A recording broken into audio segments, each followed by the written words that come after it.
Alright.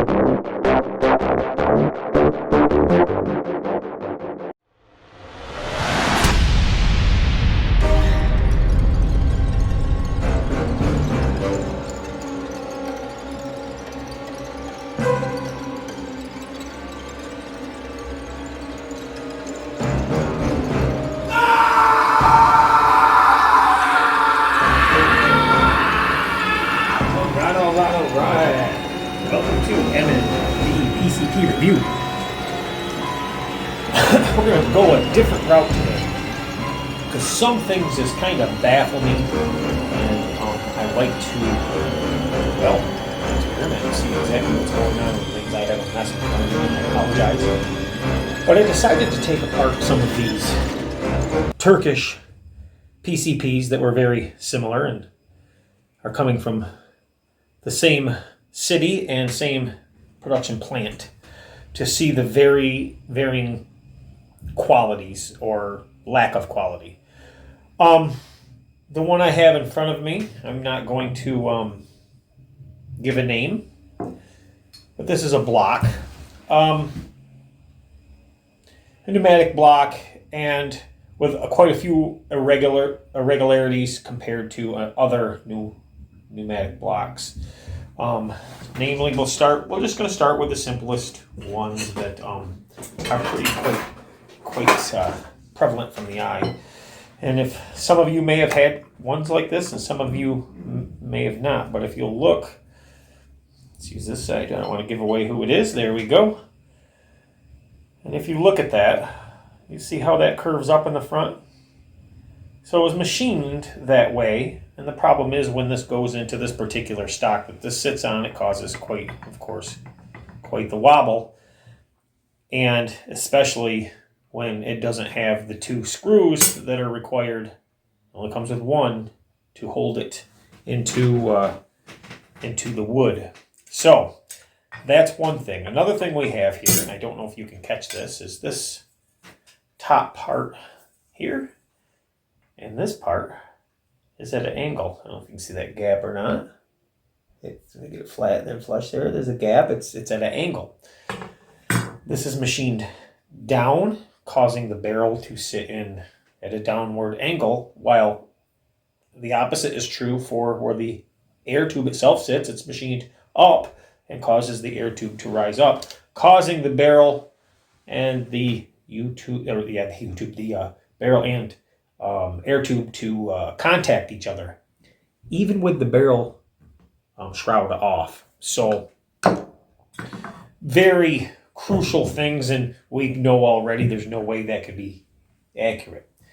Now over here we have two barrels, and if you can see this, and I hope you can, what this appears to be, and this is the one that came on originally, is this is a two-piece, and they have literally welded this together and then machined it. You see that ridge right there? It wasn't hidden very well now, was it? Also, this one internally has zero rifling and straight grooves. The replacement, which is this one here, is, well, kind of straight externally, does have rifling. But I want to show you the variances across the board, and there's a difference in length. We have a difference in length of a few centimeters. So, but is that going to be on this side or this side? Let's see here. And that difference in length is actually different where your air port lines up. So that's not going to be correct on one. One's not correct, one is. Maybe they're both incorrect. And as you can see, if I put these two barrels together, watch this. Let that rock back and forth. Okay, so you can see the light in between the two. There you go. On the, now I want to push that. I'll push that together. Look at this. I don't know if you can see that or not. If you can, great. If you can't, I apologize. But you can see, we're going to line this up on the bottom. Look at the difference in the length of the barrels themselves also. A real lack of quality control and inspection for sure. So we'll dive into another part. So which barrel is better? Well, I don't know. And if you look, I don't have my micrometer handy, but one barrel is significantly thicker than the other. And, well, let's put them on the scales so you can judge by the material they used just how much of a difference they are. Once again, no names, and a lot of these Turkish rifles are really, really well made. Some are consistent, some are not. So let's get our units here. Let's just go to grams, and let's weigh the first one here. We can keep it on the scales. That would be the next thing. We have 611 grams. Now keep in mind, this is for the exact same block. Then we have 674 grams. So there's a difference there. And if you guys want that converted to ounces,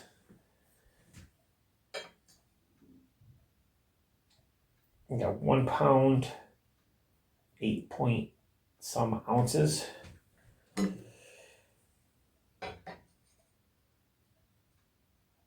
£1 pound, 5.55 ounces. So right in that area. Anyhow, obviously more material in the other one. I get that happens, but they should be pretty uniform, right? I mean, if I weigh my block here, block should be uniform across the board too if they're consist of the same things, you'd think.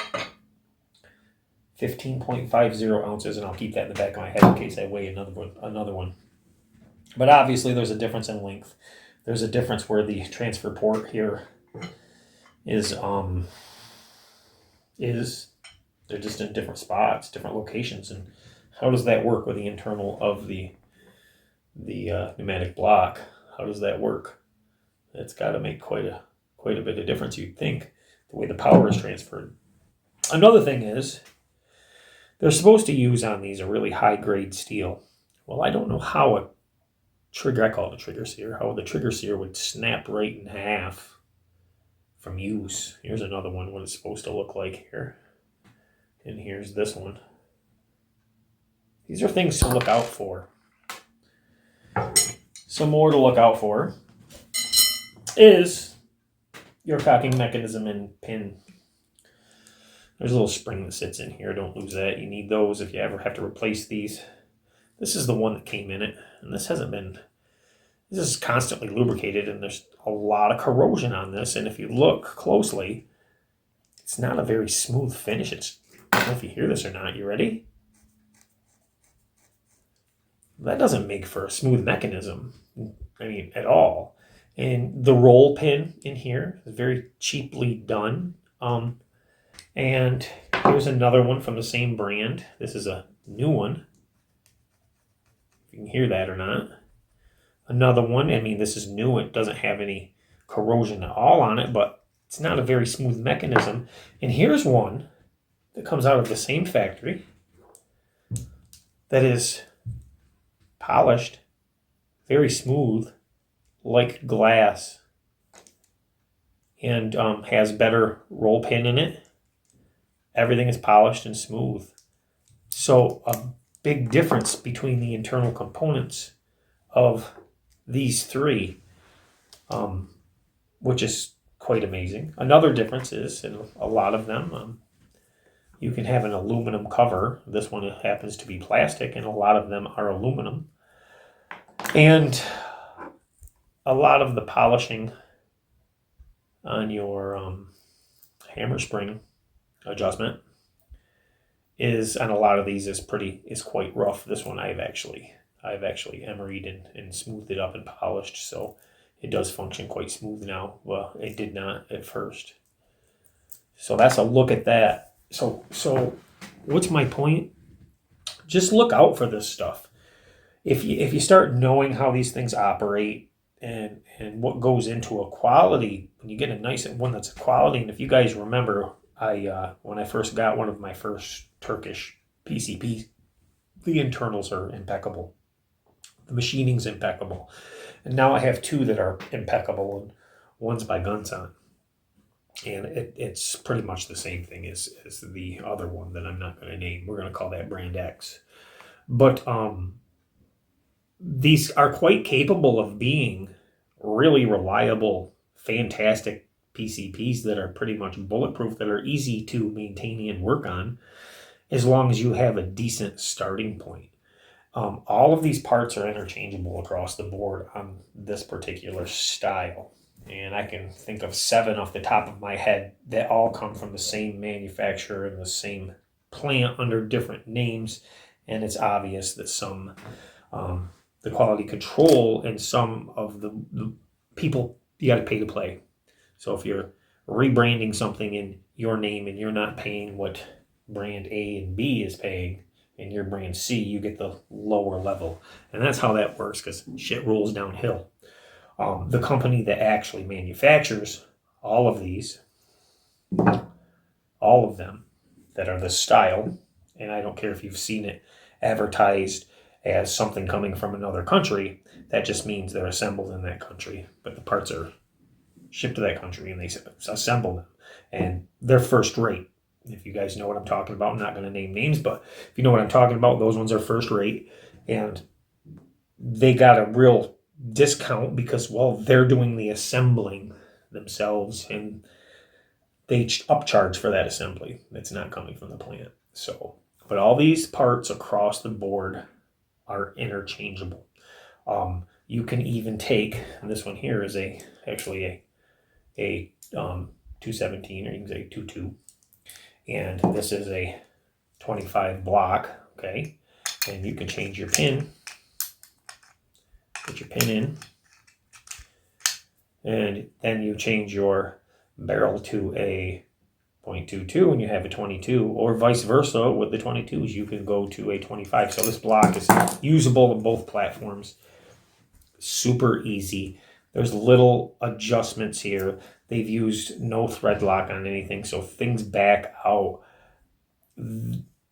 Like I said, there is an issue with some of these rebrands where the quality control is just horrific, and I know a lot of you out there are suffering because of that, because you've seen people, we all have, that have had fantastic ones. As a matter of fact, I have 2 fantastic ones, and I have one, namely this one, that is just a compile of misaligned machining and poor tooling upon itself over and over.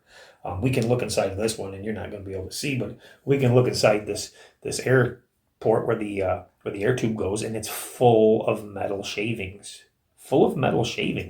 And believe it or not, I never even looked up in there until I actually tore this apart really in depth, and yeah, it's full of metal shavings.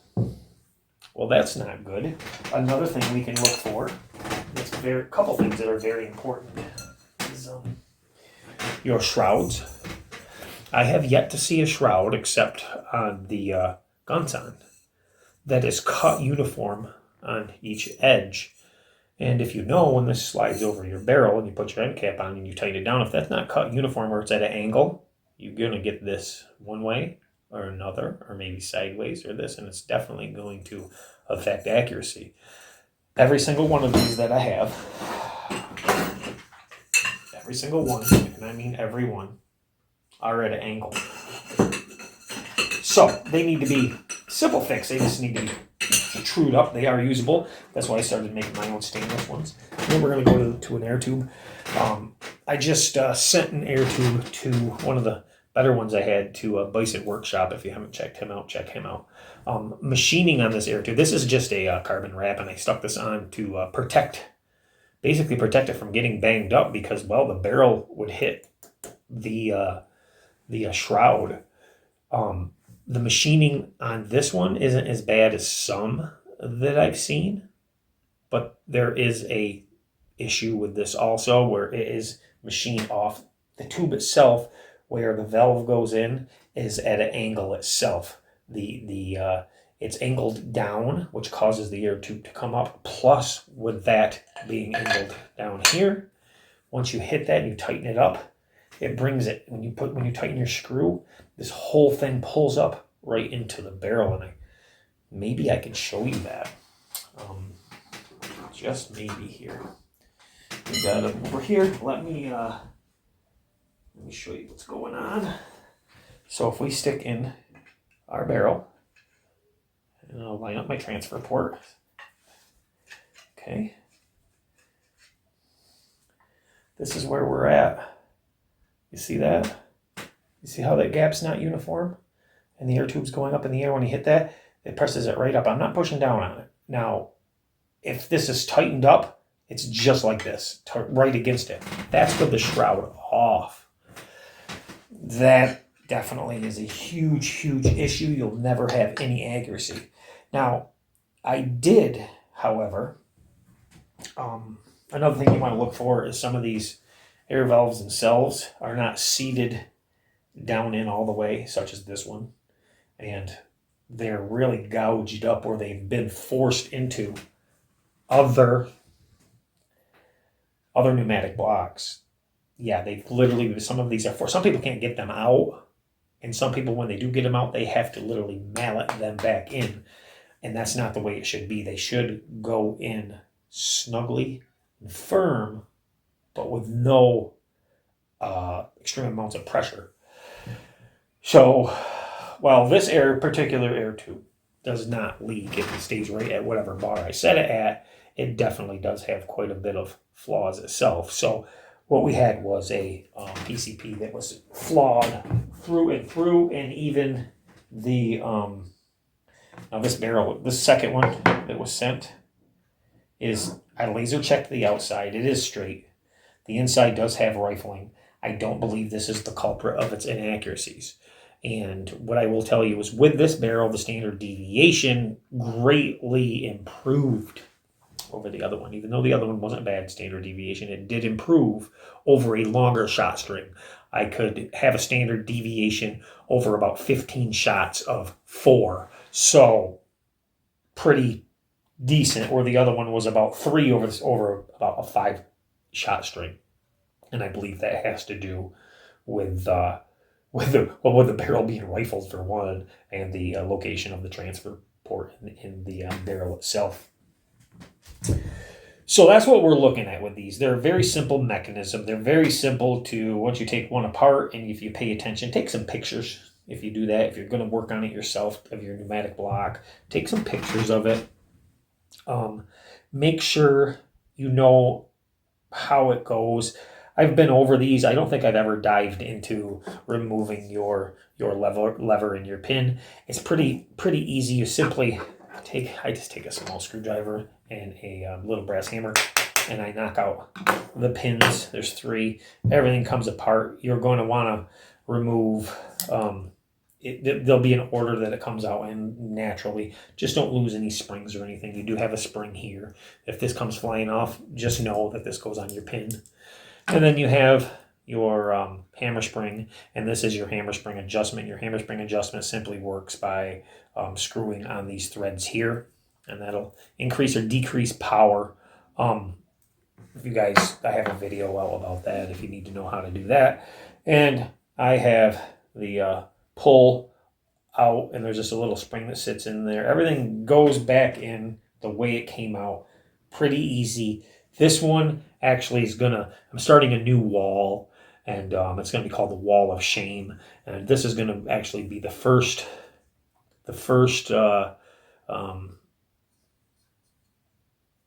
piece that's gonna go on that Wall of Shame, because it's just so bad. And I don't know. I don't expect that Wall of Shame to be too bad. I have maybe 2 other products that should be on that Wall of Shame. I mean, there's a few ones just by a specific brand that got mad at me because I called out that their rifles were made of pop metal. And A lot of people know what that are. Mostly those rifles are CO2. A lot of people convert those to HPA, and they're just ticking time, ticking time, waiting to go off because they're just so cheaply made. So pretty much all of those have failed on me, every one I've ever had. I got one that I fixed that functions currently, and it looks cool. They all look cool, but they don't function very well. And then some go on, what probably go on the wall of shame. Even the high end brands, if they fail, it's just nothing against the companies, but if a product comes across my table that is subpar, if from now on it will go on the wall of shame. And unfortunately, this one is one. All right, guys, thank you for watching MMBPCP review, and hit that like button, share, subscribe, and I'll be talking to you soon. Bye.